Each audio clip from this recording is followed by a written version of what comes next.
Hi guys, welcome back to DCC NIT-A YouTube channel.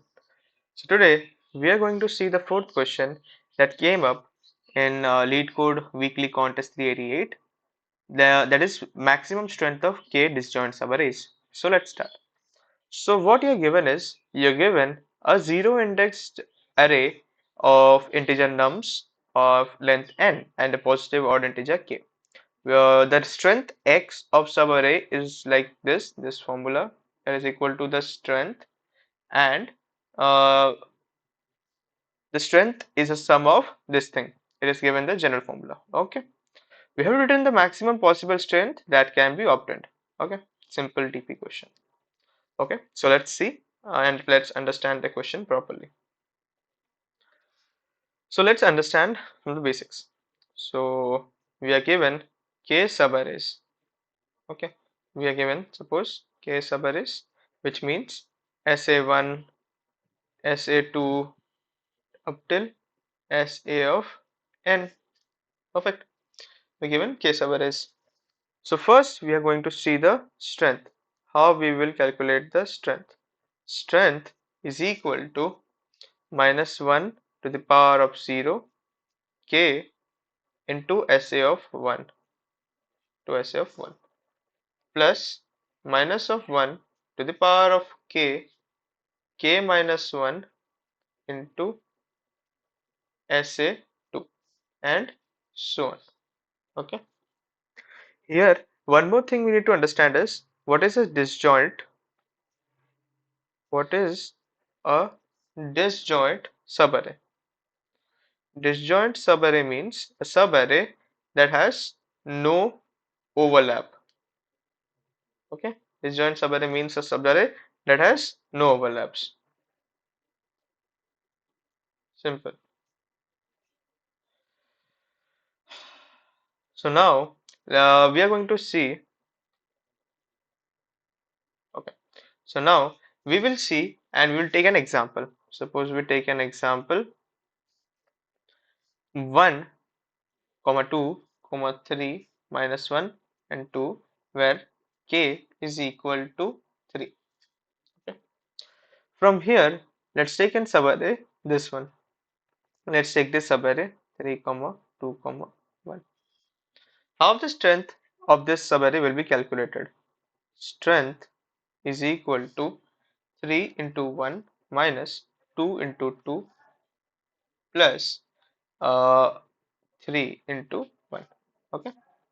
So these are all k, these are all k minus 1, and this is k minus 2, and the rest remaining are all the sums. These are all the sums. Okay, and by doing this, it is equal to 3, 6 minus 4, that is equal to 2. Okay, it became equal to 2. Now let's see what's the optimal approach. How the optimal approach to take to select the subarrays. The optimal approach of selecting subarray, suppose this is the subarray, okay, minus 1, 2. How optimally we can choose the subarray? If we choose this as the subarray, this and this. If this is how we choose the subarray, it's going to be an optimal approach of choosing the subarray. Okay. So now let's see what is going to be the strength. Okay. Strength of this thing is equal to 3 into 1 plus 2 plus 3 minus 2 into minus 1 plus 1 into 2. Perfect. So if we calculate it, 6, 18, 18 plus 2, 20 plus 2, 22. So its sum is going to be 22.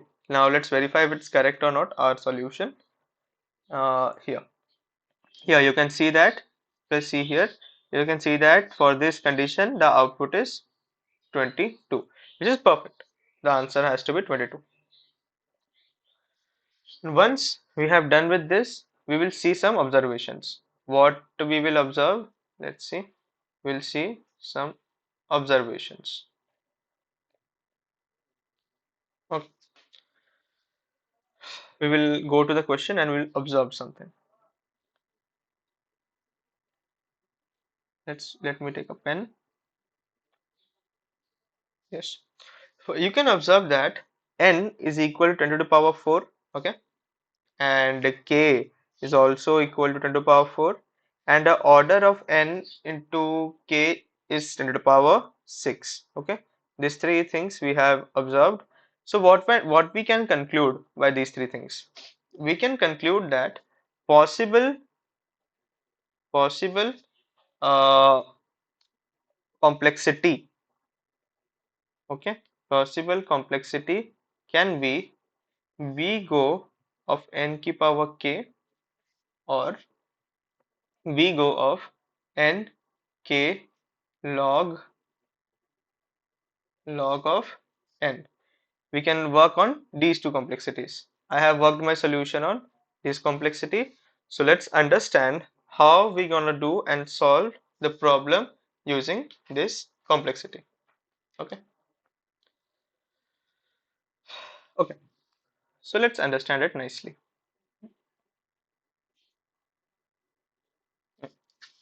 So I have used recursion and memorization in this question to solve the question. So let's see what parameters we are going to take. We will take two parameters. We will take two parameters. One is I and the other one is P. Okay, where I is nothing but the index of the subarray, index of subarray, and P is at which subarray we are, at which subarray we are. Okay, let's take these two parameters. These two parameters are taken. Okay, now we'll form four conditions. Okay, these four conditions will guide us in solving the questions on the basis of parameters I, comma, P. First condition. The first condition is we will take an element. Taking element, we will jump to the next subarray. Okay, we'll take the current element and we will jump to the next subarray. Okay, that is if P is odd.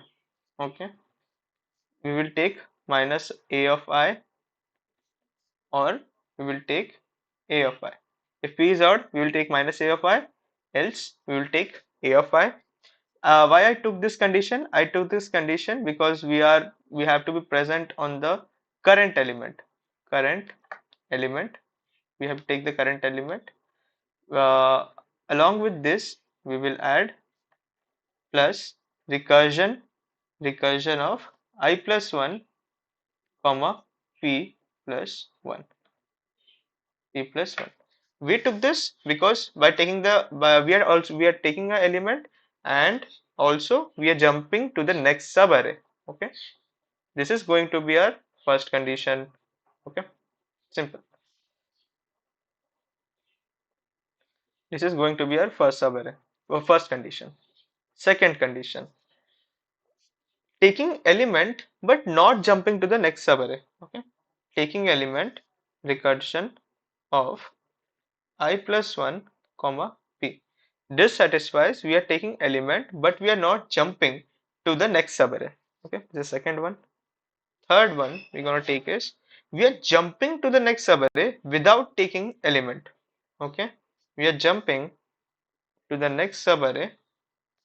We are jumping to the next subarray without taking the current element. Okay, what was this condition for? We are taking the element but not jumping. Okay, we are taking the current element but not jumping. Here it is, we are jumping to the next subarray without taking the element. And the fourth condition will be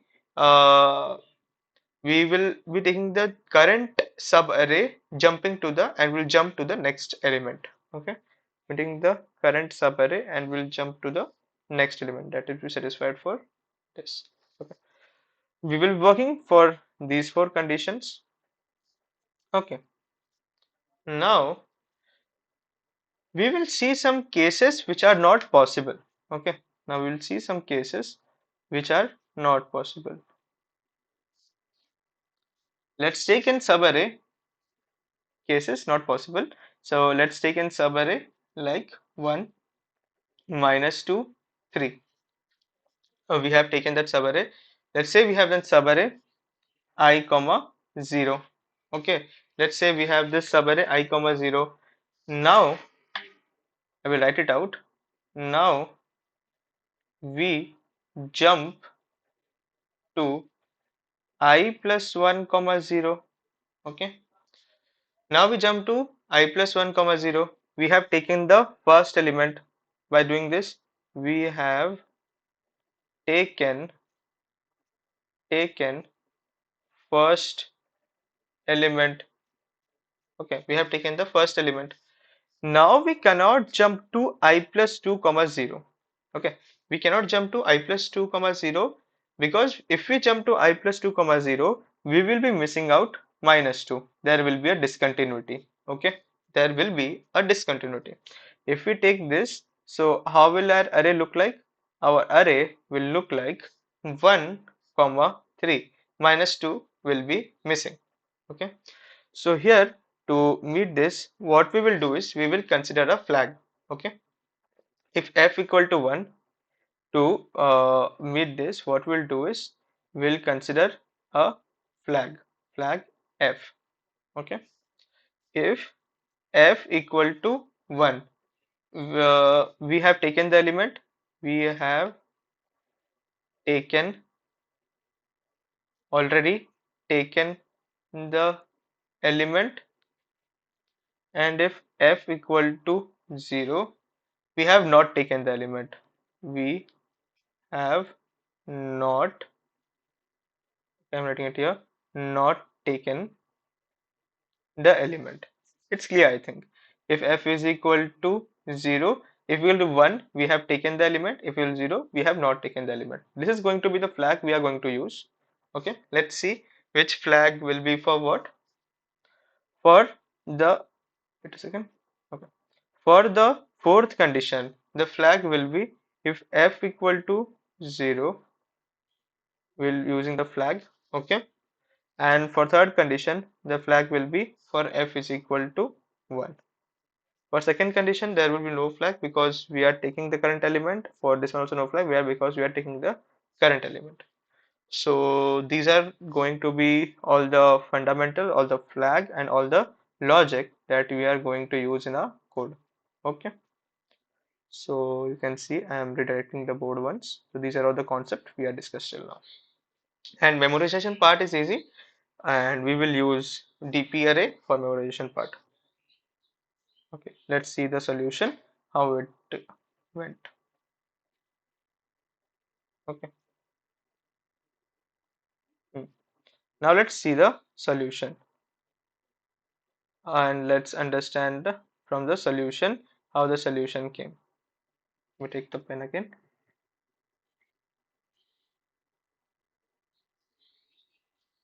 Okay, so initially you can see is I took a DP array of size 1e4, size 1e4 into 1e4 into 2. I took this DP array. I took 2 because we are going to use flag value of 0 or 1. Okay, then we took three parameters I, P, flag. Okay, we took three parameters I, P, flag. Simple condition, first one, if P equal to K, that is we have already taken in the case of arrays. In this case our answer will be 0. These are the base condition. These two are the base condition. Okay, these two are the base condition. Now let's come to the second if. The second if is, wait a second. Hmm. The second if is, if P is not equal to K and our I is equal to last index, that we have not fulfilled all the subarray, then we will take minus infinity. Okay, then we will take minus infinity. This full if, this is for memorization. This is for, I am writing it, it's for memorization, so I will not be explaining it. Okay, Then this thing, this full thing, this answer, LL answer, this is when we are at the current element. We are considering the current element. I discussed four conditions. There are four conditions. This is the condition when we are considering we are at the current element. Okay. And these two last conditions is when we are not at the current element, we are going to the next subarray. Not at current element. Okay, these two conditions are for that. And once we have done this, it's pretty much clear. Now let me show you how. So these four were the conditions, and these four were the conditions. These are the conditions with the flags. We have used it there. So I don't think we want much explanation on that anymore. Perfecto. Wait a second. Hmm, nice. Once we have done that, the last part is nothing but initialization. This part is nothing but these are all initialization wala part. Here, what we are doing, I will explain to this also then. Here, we are doing a basic thing. We are initializing and we are calling this function with 0, 0 and nums, and we are initializing it like this. I will not be explaining this to you. We are initializing the DP function outside, which will not give us a TLE. That's why we are doing this. I think we are done. Now let's submit this question and let's see if it's getting submitted or not.